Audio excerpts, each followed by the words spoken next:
Bless the great state of Iowa.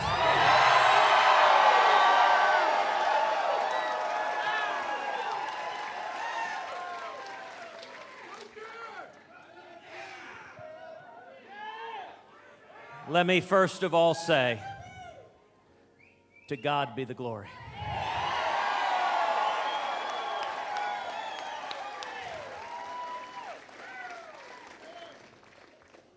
Tonight is a victory for the grassroots.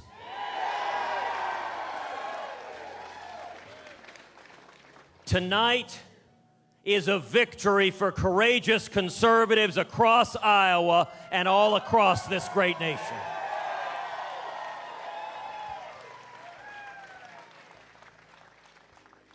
Tonight, the state of Iowa has spoken.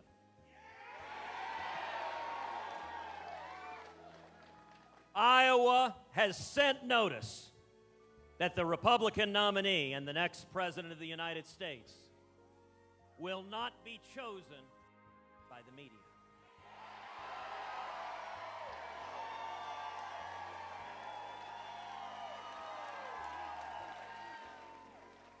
Will not be chosen by the Washington establishment.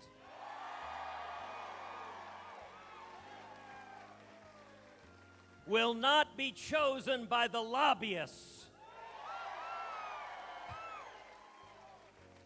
but will be chosen by the most incredible, powerful force where all sovereignty resides in our nation, by we the people, the American people.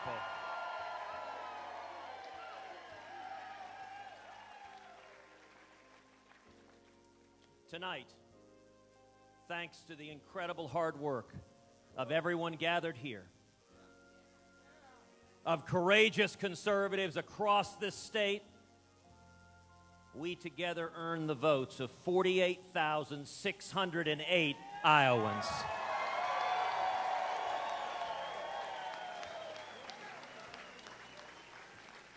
To put in perspective your incredible victory that you have won tonight, that is the most votes ever cast for any Republican primary winner.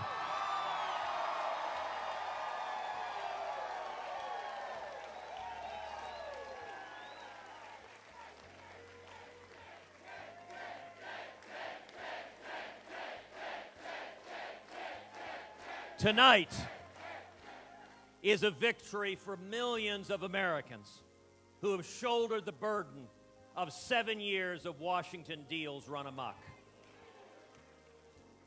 Tonight is a victory for every American who's watched in dismay as career politicians in Washington, in both parties, refuse to listen and too often fail to keep their commitments to the people.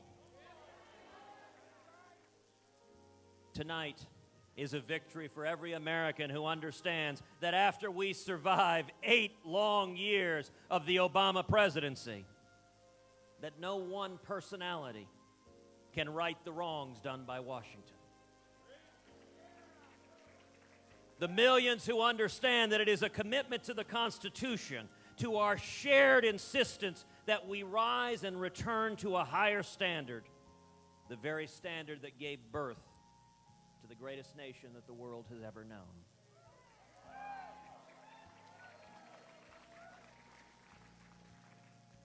To the revolutionary understanding that all men and all women are created equal. That our rights do not come from the Democratic Party or the Republican Party or even from the Tea Party. Our rights come from our Creator.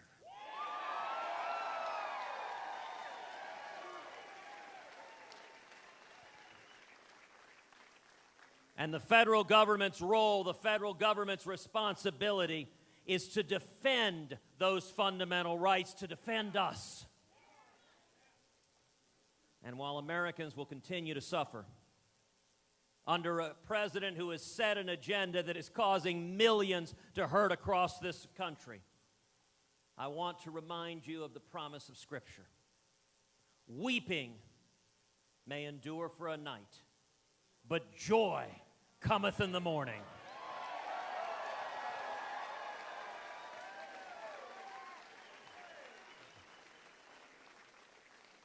Tonight, Iowa has proclaimed to the world, morning is coming. Morning is coming.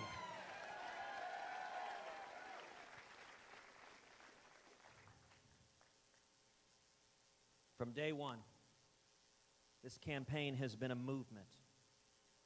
From millions of Americans across this country to organize, to rally, to come together. Whatever Washington says, they cannot keep the people down. And tonight is a testament to the people's commitments, to their yearnings to get back to our core commitments, free market principles, constitutional liberties, and the Judeo-Christian values that built this great nation.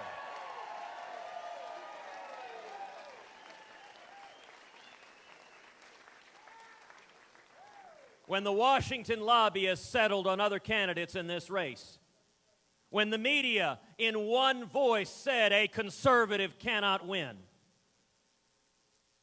nationwide, over 800,000 contributions poured in to tedcruz.org as courageous conservatives said, yes, we can.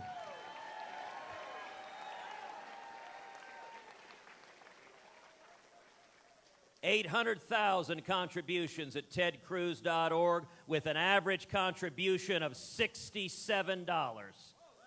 That is the power of the grassroots.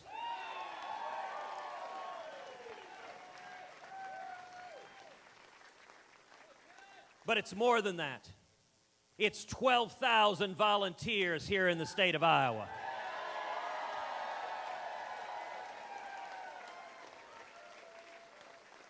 It's over 200,000 volunteers all across this great nation.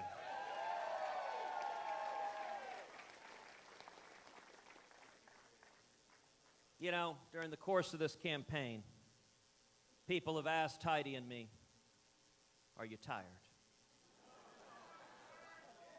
And I will admit, it is 16, 18 hours a day, 6, 7 days a week.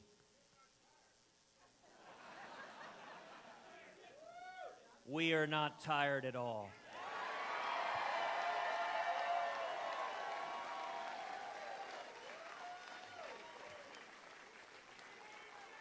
To the contrary, we are inspired by each and every one of you. I leap out of bed every morning amazed that at a time when our country is in crisis, every one of us has the opportunity to stand and lead, that we have been put in a place of leadership for such a time as this.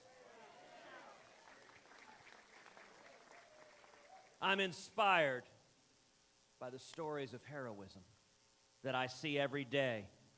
Working men like Jerry Dunleavy from Columbus, Ohio,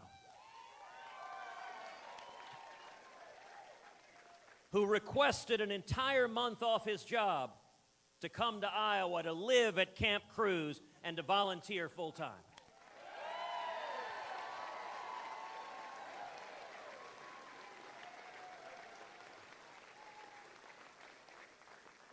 When his employer refused to give him the time off, Jerry quit his job and came anyway.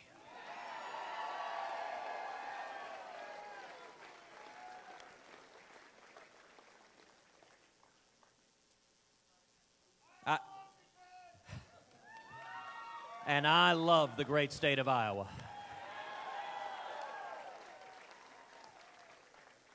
I'm inspired by people like Elliot Gazer and Josh Hammer, students at the University of Chicago, who spent their winter break at Camp Cruz. But they didn't stop there. They came back this weekend. They hit the phones and they hit the pavement campaigning so that students across this country, upon graduation, rather than having mountains of debt, will instead have 2, 3, 4, 5 high-paying job offers and a chance at the American dream.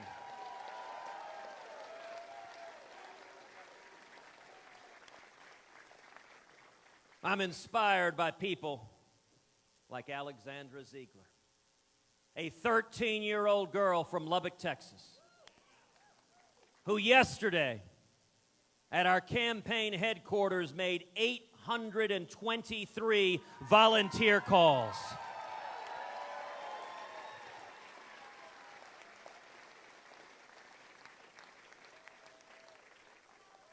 That has always been the strength of this campaign. Are the men and women gathered here and courageous conservatives standing up and speaking out and lifting us up in prayer, lifting this country up in prayer each and every day. And let me say, our leadership team, our Iowa State Chairman, Matt Schultz, what an extraordinary job.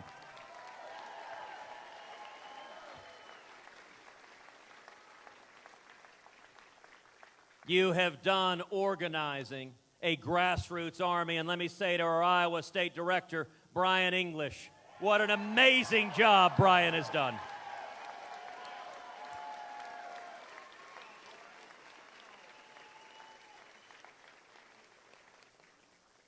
And to our national co-chairmen, Bob Vanderplots and Steve King.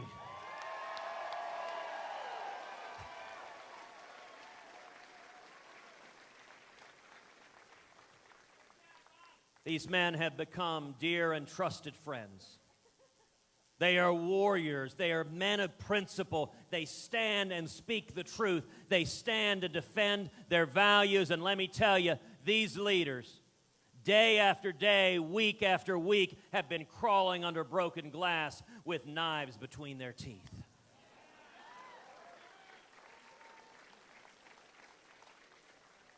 I'm grateful for the support, the early support of my friend, Steve Deace.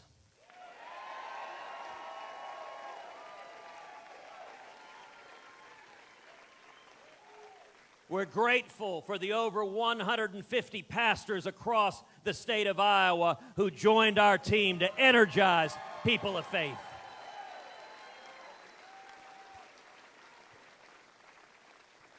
We are grateful to the state senators, to the state representatives, to the volunteer leaders in each of the 99 counties who stood up and said, we will be heard and this will be decided by the grassroots.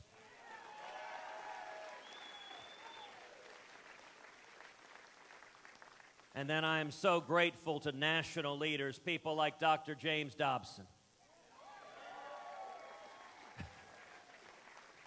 and Tony Perkins and Phil Robertson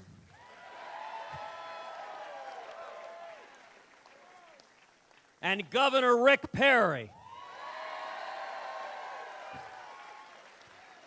and Glenn Beck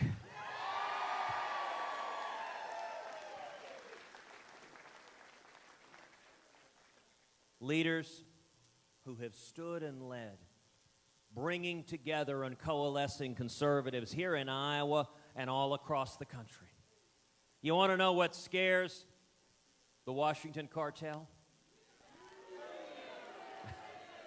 Actually, not remotely. I don't scare them in the tiniest bit. What scares them is you.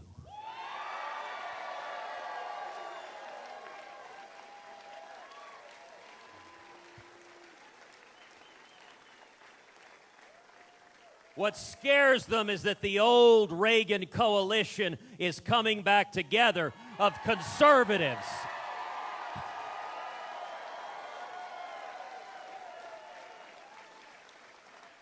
We're seeing conservatives and evangelicals and libertarians and Reagan Democrats all coming together as one, and that terrifies Washington, D.C.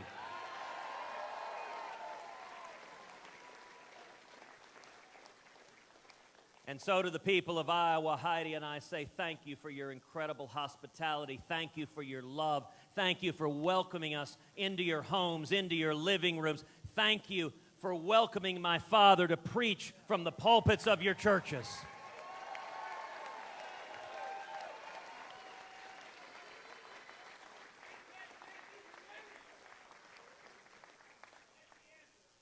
And let me say to my parents, Mom, thank you for the incredible unconditional love that you have given me every day of my life, the knowledge that whatever I might do, whatever I might say, that my mother loves me.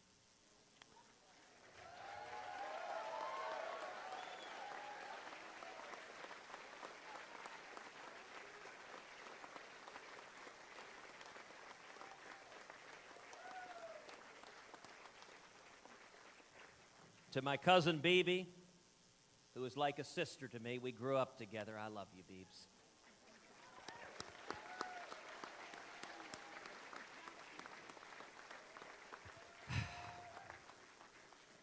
And to my dad,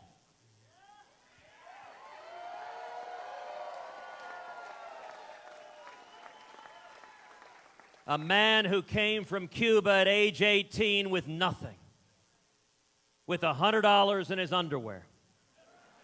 He doesn't carry money in his underwear anymore. A man who was imprisoned, who was tortured, who washed dishes making 50 cents an hour, who has lived the American dream, and a man who is today a pastor traveling the country preaching the gospel. This is the American dream now coming to fruition. My dad is 76 years old, and yet he's got the energy of a teenager. And Dad, you have been my hero my whole life. I love you, Dad.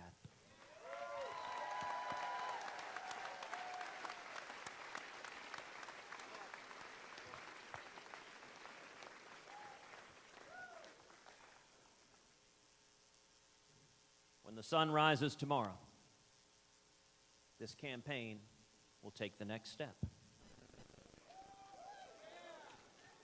We will continue to campaign the same way, sitting down person to person, leader to leader, VFW Hall to Dunkin' Donuts, returning to the great state of New Hampshire.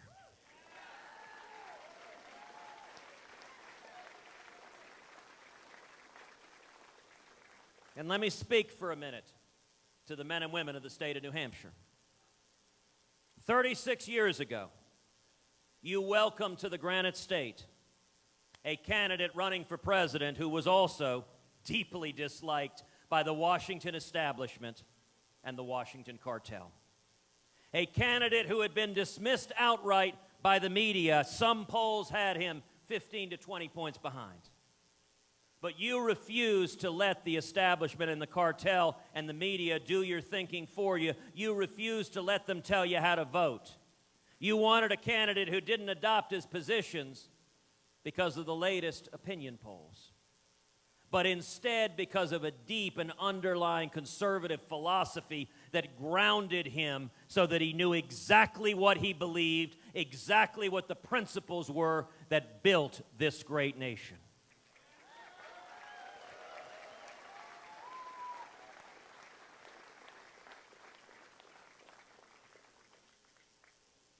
And so tonight I want to say to the people of New Hampshire, thank you for what you did 36 years ago.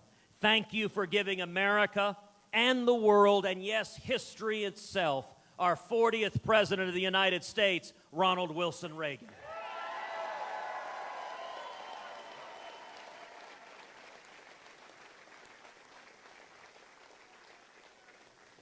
And I ask the people of New Hampshire and the people of South Carolina and the people of Nevada, and the people of the Super Tuesday states on March 1st. To each of you, do not listen to our words.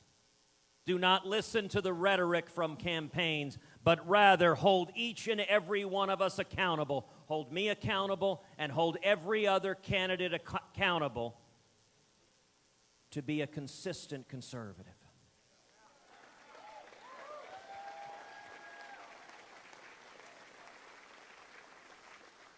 If you want a candidate to repeal Obamacare, then support a candidate who has led the fight to repeal Obamacare.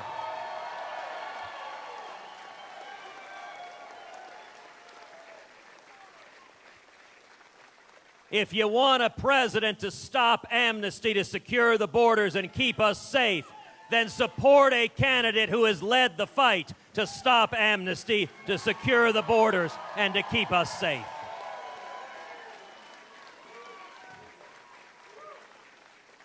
If you want a candidate to support life and marriage and religious liberty, then support a candidate who has spent decades of his life fighting to defend life and marriage and religious liberty.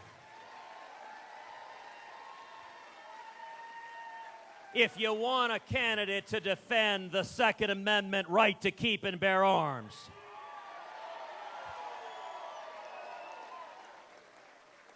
then ask of every candidate, where were you in the spring of 2013 when Barack Obama and Harry Reid and Chuck Schumer tried to undermine the Second Amendment right to keep and bear arms? If you want a candidate who will stand unapologetically with the nation of Israel,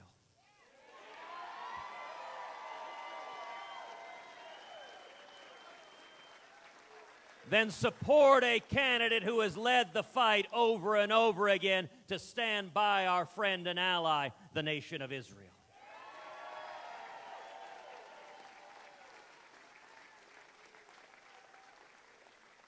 And if you want a commander-in-chief who will fulfill the most solemn obligation of the president to keep this nation safe, then support a candidate who has demonstrated the commitment, the judgment, the experience, the clarity of vision to identify our enemy, to call it by its name, radical Islamic terrorism.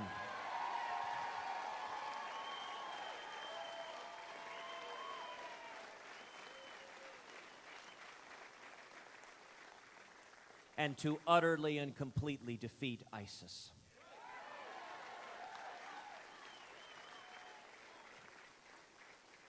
If I am elected president, every militant on the face of the planet will know if you go and join ISIS, if you wage jihad on the United States of America, if you attempt to murder innocent Americans, you are signing your death warrant.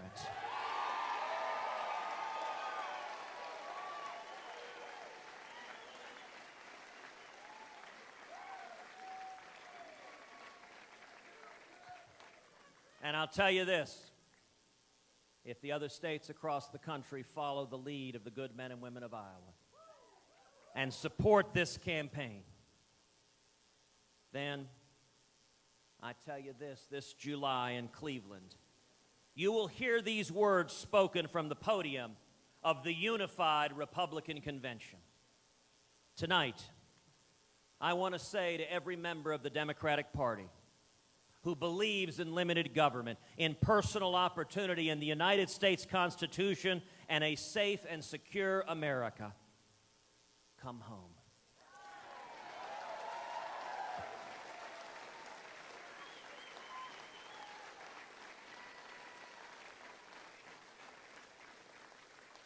To the Reagan Democrats, your party has left you. And the Republican Party wants you. We welcome you back.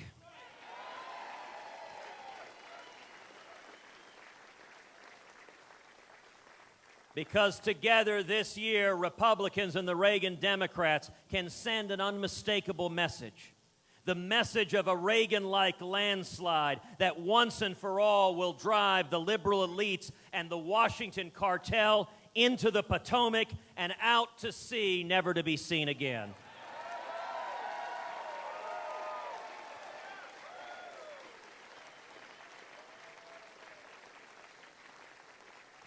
Together we can bring out a new era of economic growth, of military strength, of international security, and the future of hope that our children deserve.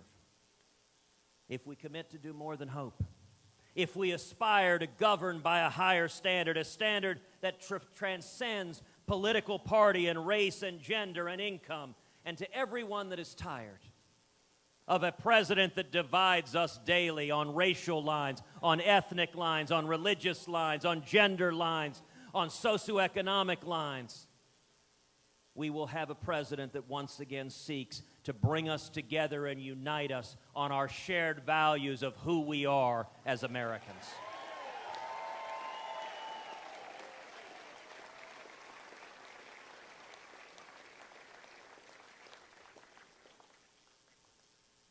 The most solemn responsibility of the president is to keep this country safe. And we will stop the weakness and appeasement. We will stop making excuses for global bullies and terrorists and rather simply do what it takes to defeat them.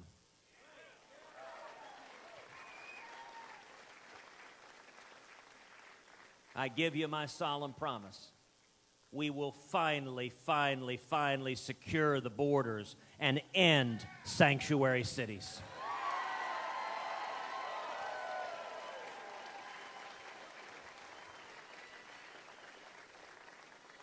And I want to speak for a moment to the soldiers and sailors and airmen and Marines. I want to speak to the moms and dads who have a child serving overseas. I want to speak to the husbands and wives who wake up at night wondering if their loved one is still alive. I want to speak to the little kids who have been waiting months upon months to get a hug from daddy, a kiss from mommy.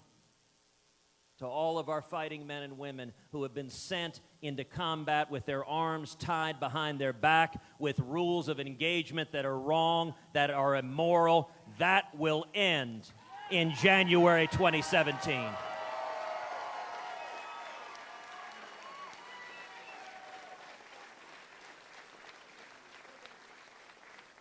You will have a commander-in-chief who finally has your back.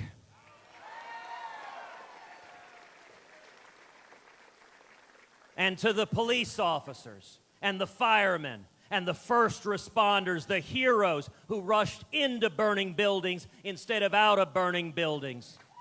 The last 7 years of having a president, having an attorney general that demonizes you, that vilifies you, that sides with the criminals and looters instead of the brave men and women of law enforcement, that will end on January 20th, 2017.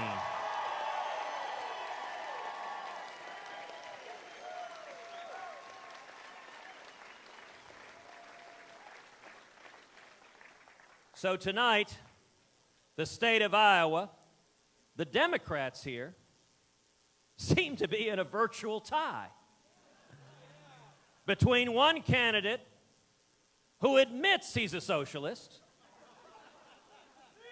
and the other candidate who pretends she's not. I wish them both luck.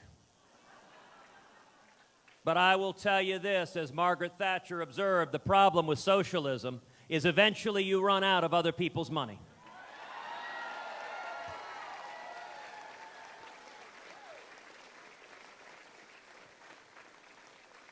And let me tell you tonight, I cannot wait to stand on that debate stage with Hillary Clinton.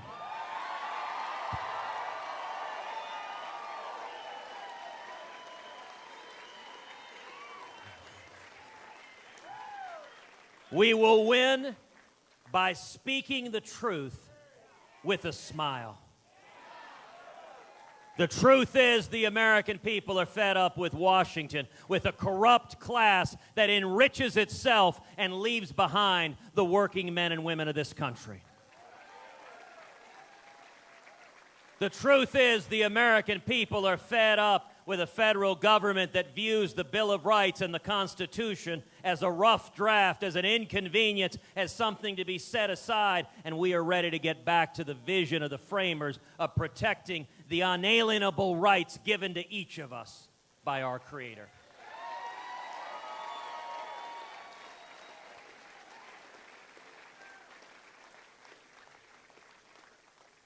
You know, the reason all of you are here is the same reason I am here. It's the same reason Heidi and I have spent every waking moment for the last year. We love our kids. Our girls, Caroline and Catherine, at age 7 and age 5. Every one of us here, when we go to bed at night, we think, what kind of world are we leaving our kids? Are we giving our children a brighter future? Are we giving our children what our parents gave us? A country with greater freedom, greater opportunity, more promise, more hope. You want to know why I'm getting on a plane in about an hour and flying all night to New Hampshire to knock on doors and sit down and visit with people and ask for their support? The reason is simple. Because when I look my girls in the eyes 10, 20 years from now, I am not going to tell them, we could have stood up and saved this country, but we didn't do everything we could. Instead, I'm going to tell them, millions of Americans saw that America was in jeopardy, and we rose up together and said, we are going to preserve this nation for our children and grandchildren.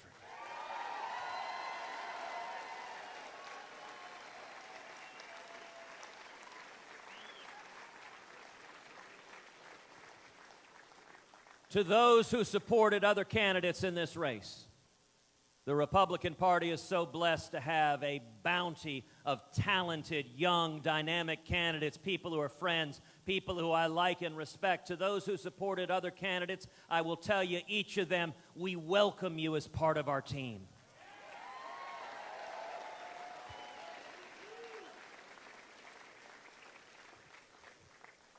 Because if we stand together as one, if the American people stand together and say, we want our country back, there is no force in Washington that can stand against the American people, that can stand against the grassroots, that can stand against our unity. We are going to do this together as a movement from the people. And I tell you tonight, Iowa has made clear to America and the world, morning is coming. Morning is coming. Thank you, and God bless you.